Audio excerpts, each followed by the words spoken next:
All right, good afternoon, ladies and gentlemen. This is section 1.6, and we're going to practice solving for variables in a formula. So, for example, if my formula is d equals 3 times f times g squared, and I want to solve for f, f is the piece that I consider to be my variable. It's the piece that I want to get alone. And so since it's being multiplied by 3g squared, I'm simply going to divide by 3g squared on both sides. Now my 3 will cancel, my g squareds will cancel, and I would get f equals d divided by 3g squared.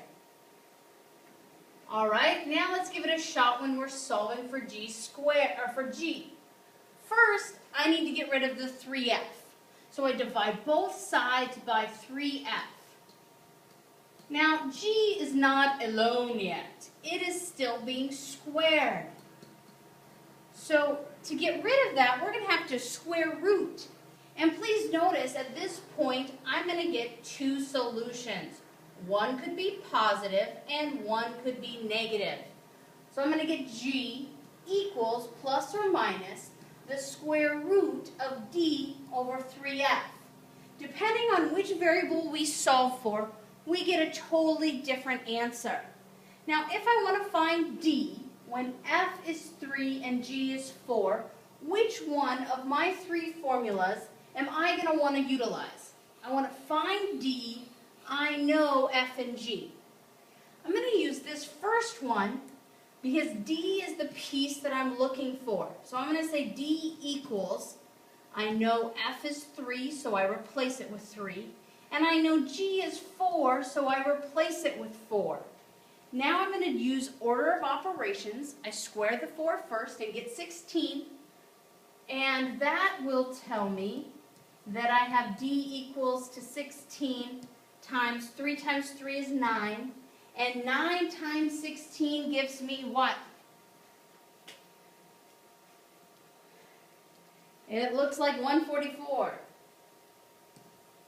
And I have solved for d when f is 3 and g is 4. Now, I'd like you to utilize the second formula. Let me pull it up on the screen for you.